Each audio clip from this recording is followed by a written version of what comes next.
Dan kali ini kasus tudingan ijazah palsu Pak Jokowi mulai memasuki fase akhir, fase krusial yang dimana rekan-rekan pada kasus tudingan ijazah palsu Jokowi ini sebenarnya sudah melahirkan tersangka dan sudah mendapatkan hukuman kurungan badan.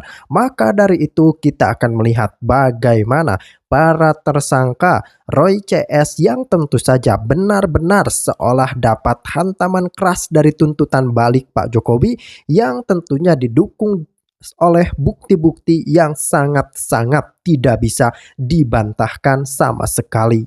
Ya, kepintaran kita sebagai tukang foto, kita sudah bisa menarasikan kita ahli dalam segala hal. Oke. Padahal ahli itu ada jenjang akademiknya setidaknya ya. Ada pengakuan. Dan pengakuan. Iya, ada pengakuan. Ya. Contoh Dr. Tifa, dia kan dokter ya. Yang pasiennya adalah termasuk Roy Suryo, Refli Harun. Oh, kalau Refli Harun sakit kan dia ngobat. Oh, jadi Bang Refli itu pasiennya Dr. Tifa. Oh, okay. Itu salah satu contoh ya. Dan Dr. Tifa ini baru dokter yang disampaikannya bahwa dia adalah ahli apa, mau dokter apa, saintifik apa, imun segala macam. Ya. Kan baru. Itu pun katanya belum wisuda. Belum atau ahli. Baru lulus. Belum ahli dong. Terus yang membuat dia lulus siapa? Profesor-profesor kan? Ya. Ada nggak berkuar-kuar seperti Dr. Tifa? Profesor. Mungkin karena profesor-profesor itu belum dapat kasus kali buat atau gimana? Bukan. Kok dia tuh sudah terlalu dalam menganalisa sampai menciptakan buku. Menulis buku. Kemarin dijual di CFD itu. Itu bukan buku Tifa, itu buku Rismon.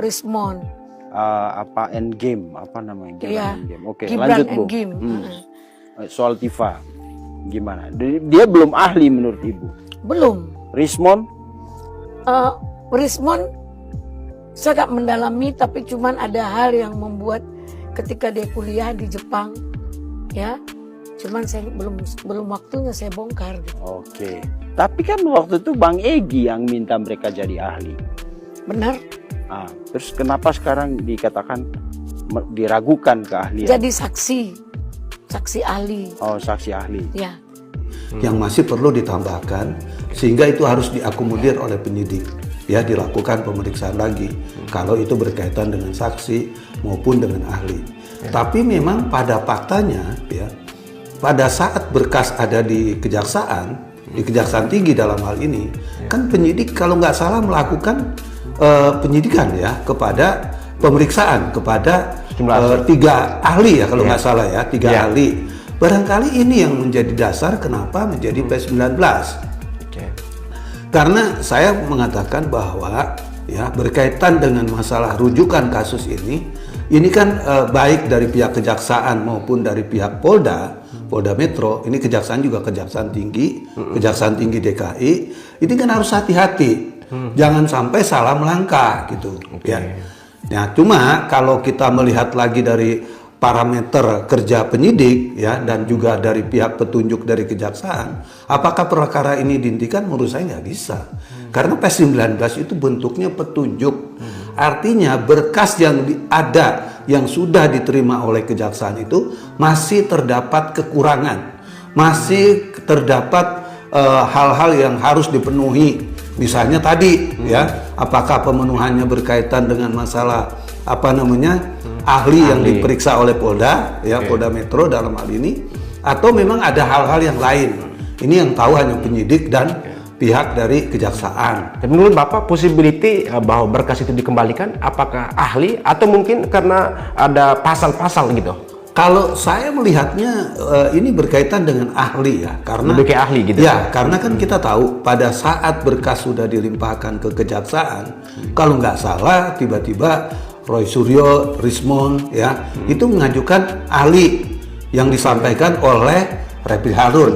Semuanya kalau nggak salah ada 7 apa 5? 7 ahli. 7 ahli ya. Yang udah datang 3 katanya. Kemarin diperiksa lagi itu setelah Pak Rocky Gerung, kemudian yang kemarin itu dari ahli linguistik, Ya. Profesor Aceh kalau saya lupa nama itu, yang dari guru besar dari UI atau Bandung kalau saya lupa gitu. Ya, jadi pokoknya terlepas daripada siapapun, barangkali berkaitan dengan petunjuk tadi dalam rangka apa yang dilaksanakan atau dikerjakan penyidik dalam tahapan ini, ya, itu menjadi sikap mengakomodir dari pihak kejaksaan untuk memasukkan berkas-berkas atau pemeriksaan-pemeriksaan itu kepada berkas yang sama, gitu. Artinya, ya, kita berharap itu yang terjadi. Kalau memang misalnya ada pasal-pasal, dugaan saya kok enggak ya, karena kenapa? Karena kalau di klaster 2 ini kan memang kita tahu ada pasal-pasal yang memang dikhawatirkan banget dengan mereka gitu ya. Apakah ini menjadi barometer untuk kemudian itu di drop? Dugaan saya nggak mungkin gitu. Karena kenapa? Itu kan salah satu elemen penting ya, pasal berkaitan dengan masalah pengeditan dan lain sebagainya. Ini kan elemen yang sangat penting, karena dari situlah kita duga apa yang di blast atau di framing oleh Roy Suryo itu dari perbuatan-perbuatan itu. Nah, terkait pasal-pasal ini Bapak, kita kan lihat terakhir ini kan Pak Refli Harun bersama teman-temannya itu, Roy Suryo itu mengajukan uji materi ke MK atau judicial review ini terkait pasal yang baru digaris bawah oleh Bapak mengenai undang-undang ITE ya. Nah, ini kira-kira apa yang Bapak bisa lihat kok mereka harus mau mengajukan di sana dengan ke MK gitu? Ada hal apa yang dibalik itu, Bapak bisa lihat? Kalau dia mengajukan judicial review kepada MK berkaitan dengan masalah-masalah perkara pencemaran, itu kalau nggak salah nuansanya yang ada di dalam kasus klaster 2 ini ya, gitu. Kalau saya lihat, kalau saya juga memandang kasus ini, barangkali nih ya, ini ada unsur ketakutan. Gitu. Kalau nanti perkara ini berlanjut sampai ke persidangan, makanya dijagain dulu nih berkaitan dengan menyangkut masalah tadi judicial review, supaya mereka nanti melihat apakah keinginannya kasus ini nggak berjalan dan sebagainya, dan atau mungkin nanti ancaman hukumannya yang harusnya 12 tahun menjadi misalnya 5 tahun atau 6 tahun gitu ya.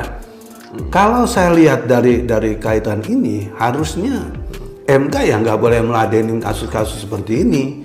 Karena kenapa? Kan ini lagi berjalan. Jangan sampai juga ini menjadi presiden yang tidak baik buat kedepannya masalah penegakan hukum. Karena kalau semua pasal-pasal kemudian orang yang terkena terhadap pasal terus bisa di judicial review, kemudian MK menanggapinya, waduh. Terus kepastian hukumnya di mana dong? Jadinya kalau seperti ini menjadi garis bawah. Jadi intinya saya nggak setuju gitu ya. Jadi saya juga harus betul-betul MK ini betul-betul menyikapi dari segi kepastian hukum, dari segi kepentingan masyarakat. Jangan sampai nanti juga masyarakat kecewa gitu dalam kaitan kok seperti ini gitu ya. Jangan dong. Ya udah berjalan ya sudah berjalan aja ya. Dan sewajarnya harusnya permohonan-permohonan yang menurut saya nggak masuk akal ini nggak boleh diterima. Itu. Berarti kira-kira kapan Refli Harun mereka itu seharusnya mengajukan judicial review? Apakah harus melewati proses persidangan dulu, vonis, kemudian ikrar, baru melakukan judicial review gitu? Sebetulnya gini, kalau kepentingannya untuk kepentingan nasional, untuk kepentingan masyarakat banyak, kan bukan melihat pada segmen kasus ini. Harusnya kan dia netral dulu dalam kaitan ini. MK-nya. Tidak dalam masuk di ranah ini.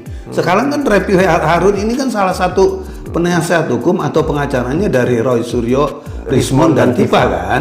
Ya.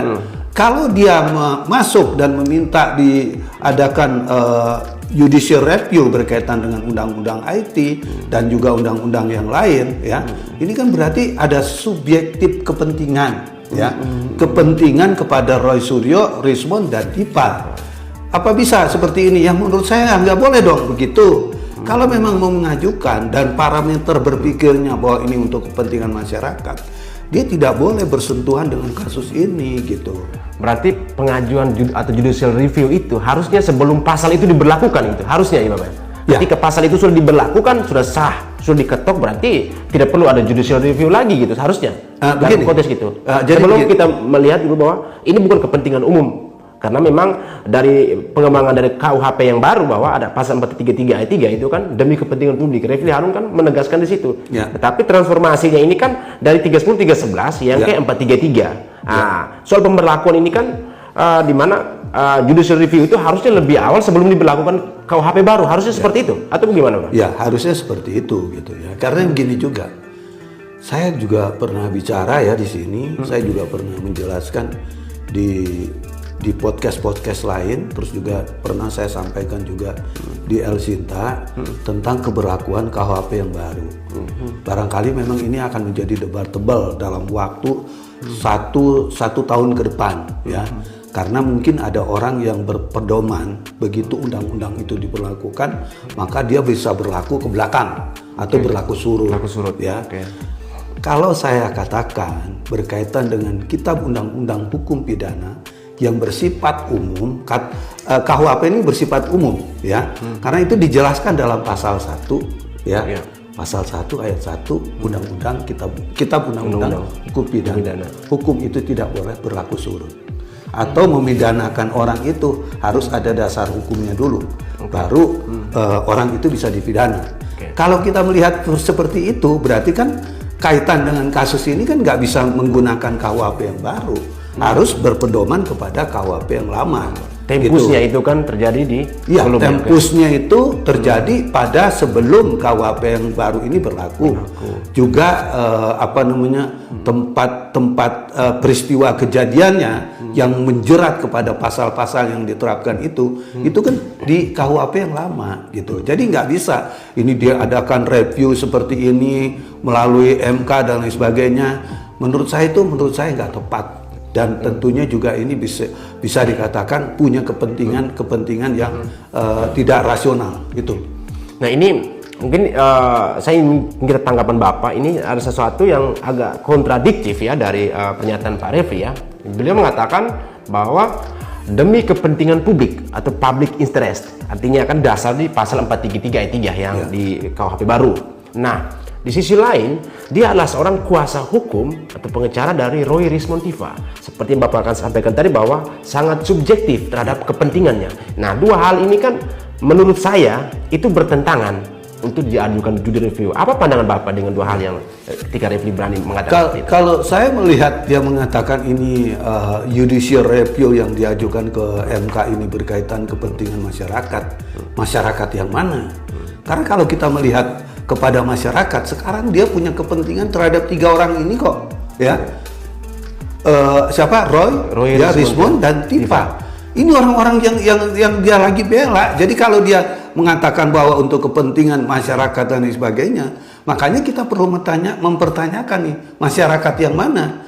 Karena kalau kita lihat kepada sekarang dia sebagai kuasa hukum, dia bukan lagi berbicara tentang masyarakat banyak, kepentingan orang banyak, kepentingan hukum yang memang dinarasikan untuk kepentingan orang banyak. Nggak masuk lagi, karena dia jelas-jelas sebagai kuasa hukum kok. Jadi nggak usah munafik menurut saya, yaudah akuin aja. Ini untuk kepentingan Roy Suryo dan kawan-kawan, ya kan? Semua orang juga bisa tahu kok, ya. Ngapain dia bawa-bawa kepentingan orang banyak? Saya juga nggak ada di situ kok, ya kan? Karena kita nggak pernah tahu loh berkaitan dengan rencananya dia juga gitu. Karena kan jadi saya minta tolong juga dalam kaitan ini. Sudahlah, kita jangan bermunafik ria, ya kita positif aja. Kalau memang kita punya kepentingan dengan 3 orang itu, ya udah nyatakan aja punya kepentingan. Jangan mengkait-kaitkan dengan masyarakat banyak. Nanti orang juga bertanya siapa itu masyarakat itu kan? Iya. Okay. Karena kan kita lihat nih Bapak terkait dengan bagaimana mereka melakukan judicial review. Saya sepakat Bapak katakan bahwa ini subjektif kepentingan terhadap RRT yang dilakukan oleh Refli Harun. Walaupun di sini beliau mengambil secara yuridisnya di pasal 433, saya pikir itu kasusnya itu berbeda apabila ini benar-benar representatif terhadap keseluruhan masyarakat Indonesia gitu.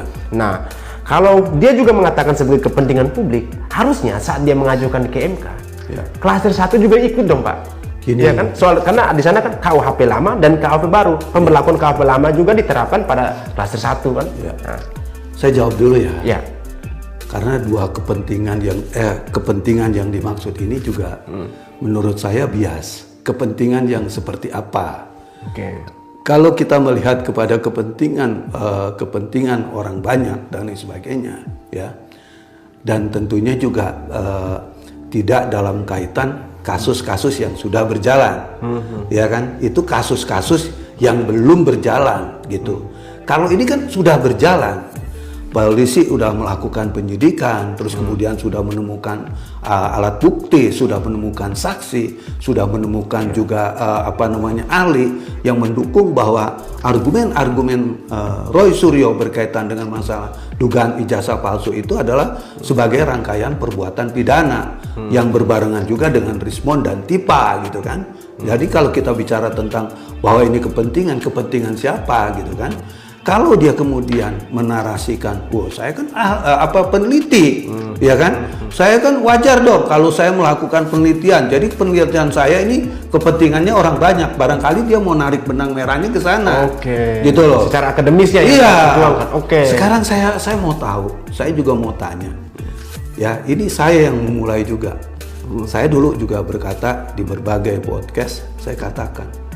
Dan wawancara saya waktu itu juga dengan Ainyu, saya katakan Roy Suryo itu meneliti bukan dari ijazah aslinya Pak Jokowi awalnya itu, dan dia juga nggak tahu ijazahnya Pak Jokowi seperti apa. Nah dari sini aja ukuran sebagai seorang peneliti ini sudah nggak jalan, gitu kan. Kenapa dia hanya melihat fotokopi, kemudian dia bisa menarasikan bahwa ijazah itu palsu? Harusnya kalau memang dia seorang peneliti kan juga nggak cuap-cuap, dia minta izin dulu, Pak, bisa nggak saya lihat ijazah aslinya, Pak, bisa nggak saya meneliti ke UGM, teman-teman Bapak, teman-teman kuliah Bapak, terus kemudian skripsi Bapak. Barangkali kalau itu dilakukan kan tentunya sangat elegan. Ini kan enggak, gitu ya. Dari data yang dia tidak pernah tahu asli dan tidaknya, dia udah teriak-teriak di publik, ya kan, di media sosial. Dia framing itu, katanya ijazahnya Pak Jokowi palsu. Nah, ini kan kita rentetkan juga dengan pasal-pasal yang kita maksudkan tadi, ya. Berkaitan dengan pasal 32 ya, 34 pasal ya. manipulasi lah tentang 32 35 yang ancaman 12 tahun ya, penjara. Yang 35 pokoknya pasal 32 dan 35 ya, berkaitan dengan dugaan memanipulasi. 12 Karena tahun. kan ada beberapa sumber juga yang mengatakan dari kuasa hukumnya Pak Jokowi itu kan katanya pertama kali itu memang diedit ijazahnya Pak Jokowi itu, dipotong-potong, disatu-satukan dan sebagainya, ya kan? Loh, kok penelitian seperti itu? Berarti kalau seperti itu bukan penelitian, itu memang tujuannya untuk mengejas orang, ya, untuk bagaimana ini menjadi viral, menjadi framing, ya, menjadi orang tidak percaya dengan Pak Jokowi. Kalau kita melihat dari karakter awalnya itu kan sudah ada niat jahat, ada mens rea di sini. Bagaimana mens reanya itu? Yaitu tadi mengedit ijazah orang, kemudian memframing, ya, terus kemudian juga memviralkan di media sosial yang begitu masif seperti yang kita ketahui. Ya ini mens rea dong. Dan juga ada aktu seriusnya di situ, gitu.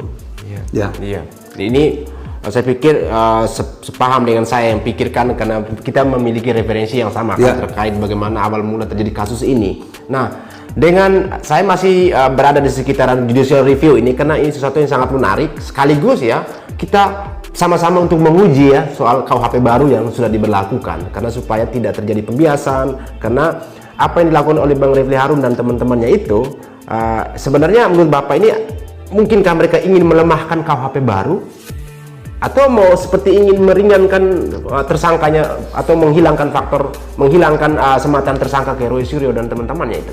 Kalau saya lebih cenderungnya dia mau menghilangkan peran daripada Roy Suryo berkaitan dengan dugaan tindak pidana ini, gitu kan. Ya, menghilangkan mungkin nggak bisa, mungkin juga nanti akan melemahkan supaya nanti ke pengadilan nggak berani memutus terlalu tinggi dan lain sebagainya. Mungkin yang menjadi sasaran antaranya itu ke sana gitu kan. Karena kalau kita melihat dari pasal-pasal yang ada di dalam KUHP lama ya, termasuk juga Undang-Undang ITE ya, itu kan nggak bisa diingkari lagi ya. Ini ada suatu kebenaran yang udah nggak bisa diinikan lagi bahwa itu adalah sebagai suatu tindak pidana di mana ancaman hukumannya ada yang 12 tahun. Baik rekan-rekan, tadi kita menyinggung soal penahanan, tadi kita menyinggung soal tersangka yang memang sudah sempat mendapatkan hukuman kurungan badan. Jadi kalau kita perhatikan kasus ini kan memang bukanlah kasus baru. Sebelumnya pada saat Pak Jokowi menjabat sebagai Presiden Republik Indonesia, kalau tidak salah memang ada penuding ijazah yang kemudian jadi tersangka. Nah itu dia rekan-rekan, kita sebut ini kan bukan barang baru. Kita telah tahu orangnya Bambang Tri yang tentu saja pada saat itu memang menuding, berkuar-kuar soal palsu dan lain semacamnya, dan akhirnya menjadi tersangka serta sudah mendapatkan kurungan badan. Maka dari itu kita tinggal menunggu waktu saja rekan-rekan, karena ya seperti yang kita ketahui bahwa kasus ini meskipun di atas kertas simpel memang sangat-sangat rumit dan terbukti pada saat ini ya sangat-sangat ngeyel sekali rekan-rekan. Tapi apapun itu kita berhak dan harus mengawal kasus ini bersama-sama, karena ini kan UGM juga sudah bilang asli, semua sudah konfirmasi asli, lembaga-lembaga yang memang memiliki wewenang penuh sudah konfirmasi asli. Maka dari itu segala tudingan fitnah benar-benar terpatahkan, dan pada saat ini saatnya tuntutan balik Pak Jokowi menghantam balik para tersangka.